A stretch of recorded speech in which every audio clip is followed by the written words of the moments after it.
Infocode Македонија. Smart Stock Solution Warehouse Management System. Серијал кориснички упатства за SSS VMS.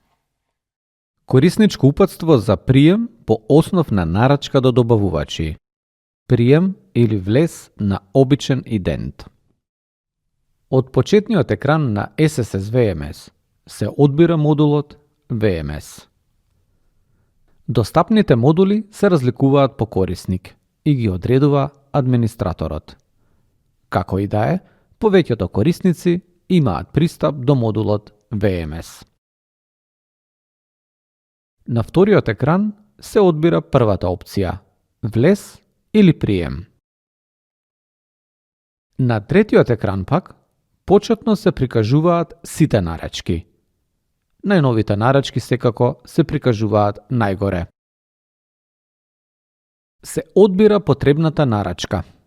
Ако нарачката не се гледа веднаш, може да се пребара на неколку начини. Првиот е да се одбере од веќе понудената листа, со лизгање надолу на екранот.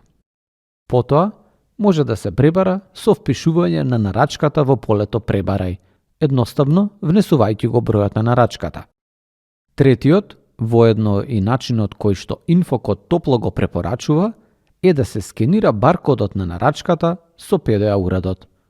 Ова е наједноставното и воедно најбрзото решение. По изборот на посакуваната нарачка се отвара диалог прозорец со известување дека ќе се креира нов материјален документ за соодветната нарачка. Материјалните документи секако се однапред дефинирани. Доколку е потребно, може да се додаде коментар во нарачката која пак се изработува во Пантеон. Ова се прави во полето Напомена на документ. Се наоѓа доле лево кога се изработува нарачката во Пантеон. Ова е еднонасочна функционалност. Имено, коментарите од Пантеон се прикажуваат во SSS VMS во делот Коментар. На крајот се кликнува на иконата Зачувај десно доле на екранот.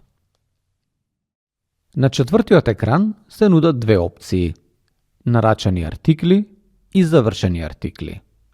Се одбира нарачани артикли. Таму се прикажани сите артикли за кои треба да се изврши влез или прием, или пак за кои процесот е започнат, но не е завршен.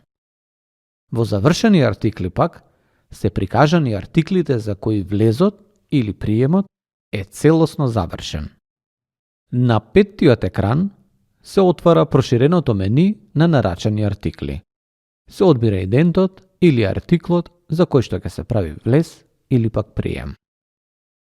Во овој случај станува збор за обичен идент. Идент без лот, серијски број или пак рок на употреба. Се кликнува на идентот. Се отвара нов диалог прозорец. Во првиот таб се внесува количината на артиклот за влез или пак прием. Ова е првата единична мера 1.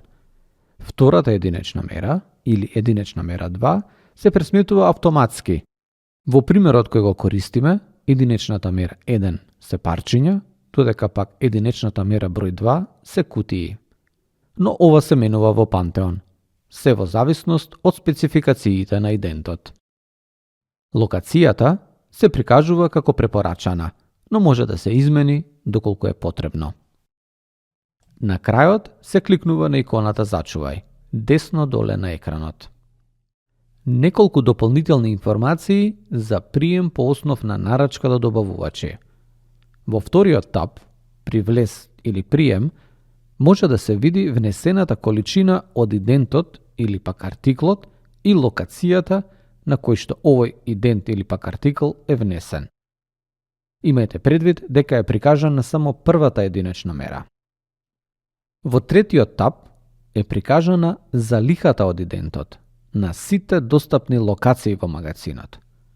Влезната количина од нарачката е вклучена во вкупната прикажана вредност во овој таб. И последно, како дополнителна информација, во завршени артикли се наоѓаат идентите, тоест артиклите, за кои што е завршен влезот или приемот.